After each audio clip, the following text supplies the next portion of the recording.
Bonjour à tous, donc aujourd'hui je voudrais vous parler du changement et tout simplement du changement de ville. J'ai vécu plusieurs dizaines d'années à Paris et j'ai décidé de changer de ville il y a 2 ans. J'ai choisi Marseille en fait, c'est une ville pour laquelle j'ai eu le coup de foudre à l'âge de 20 ans et j'ai franchi le pas de partir à Marseille, de quitter Paris, alors que je ne connaissais absolument personne à Marseille, j'avais aucun point d'attache, pas d'amis, pas de job. Alors je voudrais partager mon expérience et puis dire aussi ce que j'aurais fait différemment si c'était à refaire. La première chose que j'aurais fait différemment, c'est que je me serais laissé peut-être le temps et le choix. L'idéal, c'est de tester plusieurs lieux. En fait, si c'était à refaire, j'aurais testé quelques mois, par exemple 6 mois à Marseille, 3 mois à Nantes, 3 mois à Lille, au moins pour me donner des points de comparaison. Parce que souvent, on a des idées toutes faites sur les villes. Euh, Moi, j'avais finalement ce cliché sur Marseille que j'avais vu le temps d'un week-end pour laquelle j'avais eu le coup de foudre, mais finalement, j'avais plein d'idées sur cette ville et ce que j'ai découvert, c'était différent, évidemment. C'était complètement différent de ce que j'avais imaginé. Donc, si c'était à refaire, j'aurais fait de l'Airbnb, ce que vous voulez, de la Britel, du Booking. Il y a aussi la carte des colocs qui sont très bien, qui vous permettent d'habiter en colocation. C'est ce que j'ai fait un temps à Paris au moment de ma transition professionnelle. J'ai habité grâce à la carte des colocs. J'ai trouvé une dame qui hébergeait des étudiants, voilà, quelqu'un de très sympa. Et donc il y a plein de possibilités pour habiter de manière temporaire et pour pas cher finalement. Quand je suis arrivée à Marseille, en Airbnb, ben, j'ai trouvé un studio à 500 euros par mois. Donc finalement, c'était vraiment pas cher, en fait, même en Airbnb. Donc voilà, mon premier conseil, c'est de tester avant et de sentir là où vous vous sentez bien. Et parfois, ça va complètement à l'opposé de ce que vous imaginez ou des clichés que vous allez avoir sur une ville.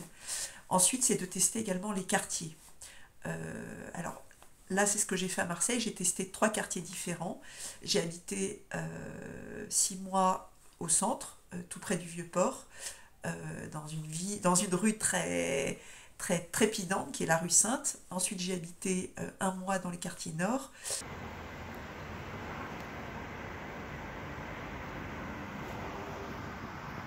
Et j'ai fini par faire 6 mois dans un quartier populaire et central de Marseille, dans lequel je me suis sentie très bien, qui s'appelle les Chutes la Vie, à la fois en hauteur sur une butte, mais également très proche du centre-ville. Je suis vraiment à 2 pas du métro réformé Canebière, qui est en haut de la Canebière à Marseille. Alors ensuite, deuxièmement, ne vous laissez pas justement tromper par les clichés. Il y a tellement de clichés qui circulent sur cette ville, et notamment avec les infos où ce qu'on met en avant sont uniquement les règlements de compte, alors que les règlements de compte, ça concerne 40 cas en tout par an. Donc en fait, c'est rien. En fait, si vous regardez les statistiques d'homicide, de cambriolage à Marseille, elles sont exactement identiques à celles de Paris. Si vous regardez les statistiques vol et cambriolage entre Marseille et Paris en 2023, en fait, elles sont plus élevées à Paris qu'à Marseille. Si vous regardez les violences contre personnes, elles sont quasiment identiques entre Paris et Marseille.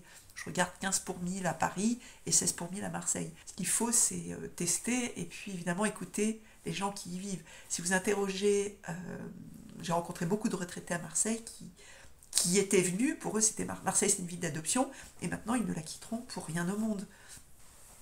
Alors, troisième conseil pour s'intégrer socialement, parce que je pense que c'est vraiment le point le plus important, enfin une fois qu'on a trouvé un quartier dans lequel on se sent en sécurité, dans lequel on se sent bien, c'est vraiment de s'intégrer socialement. Avec les réseaux sociaux, maintenant vous pouvez tout faire, enfin à mon avis, dans les grandes villes. Donc je voulais juste vous donner quelques tuyaux. Alors il y a le site OVS, on va sortir, qui malheureusement maintenant est payant, donc qui est à 20 ou 40 euros par mois. Donc pour moi c'est hors de question de payer 20 ou 40 euros par mois pour avoir une vie sociale. Donc il y a un nouveau site qui fonctionne également très bien, qui est gratuit, c'est TMS. Toutes mes sorties, vous créez votre compte, vous proposez une sortie culturelle, musée, randonnée, prendre un verre, enfin vraiment n'importe quoi, ou alors vous vous inscrivez aux sorties qui sont proposées par les autres. Et voilà, c'est un site qui fonctionne très bien. Un site comparable d'origine anglo-saxonne, c'est Meetup, qui fonctionne très bien en France aussi. donc qui vous permet de rejoindre des groupes focus sur le culturel, sur la randonnée, enfin il y a vraiment tous les sujets, paddle, faire de la voile, enfin vraiment tout ce qu'il faut pour s'épanouir dans la ville. Et l'intérêt de Meetup, c'est que c'est très varié en fait comme public. Sur TMS, on va avoir plutôt tendance à trouver des gens de plus de 40-50 ans, voire des retraités. Sur Meetup, il y aura également beaucoup de jeunes, il y aura des étrangers, enfin vraiment un peu tous les profils. Je trouve que c'est plus varié. Et puis il y a un dernier site que je recommande, c'est Couchsurfing, qui permet de dormir chez l'habitant gratuitement avec possibilité d'échanger. Enfin, le but c'est vraiment d'échanger, de faire connaissance. Mais je l'ai utilisé pour une application en ligne qui permet de vous connecter avec toutes les personnes qui sont disponibles pour sortir, aller boire un verre, aller au musée.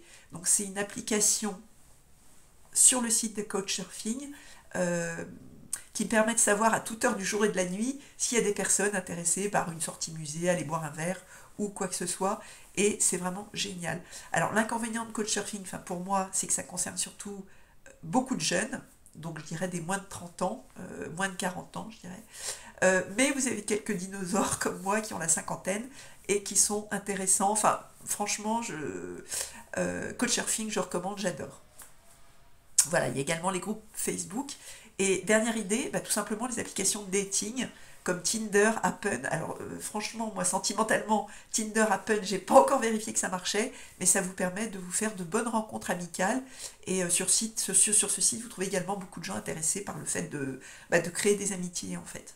Alors, pour finir avec les réseaux sociaux, en fait, le plus efficace, c'est même de créer, enfin, plutôt que de rejoindre des groupes qui existent déjà, c'est de créer votre propre groupe, votre propre sortie. Et je trouve que c'est ce qui marche le mieux, finalement, pour rencontrer des personnes qui vous correspondent. Moi, par exemple, alors les calanques, j'ai un peu le vertige, donc j'étais plutôt branchée musée, etc. Et voilà, il y a des musées pour lesquels j'ai eu coup de cœur à Marseille, comme le musée Regard de Provence ou le MAC, qui est musée d'art contemporain, et qui font des visites guidées vraiment enfin, passionnantes. Et du coup, j'ai créé mes propres sorties. Voilà, il n'y a qu'une chose à faire, c'est créer un compte et proposer une heure de rendez-vous et un lieu, et puis vous retrouvez avec un groupe avec qui vous allez pouvoir échanger, et ça fonctionne très bien. Donc c'est vraiment quelque chose que je vous recommande. Voilà.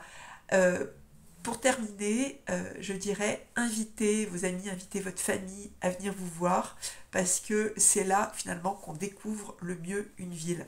Quand les amis, quand la famille viennent me voir, ben, j'en fais 2 fois plus pour découvrir la ville, je fais 2 fois plus de sorties, et ça permet aussi d'aller beaucoup plus facilement vers les autres. Donc dernière astuce, faites signe à vos amis. Voilà, à bientôt!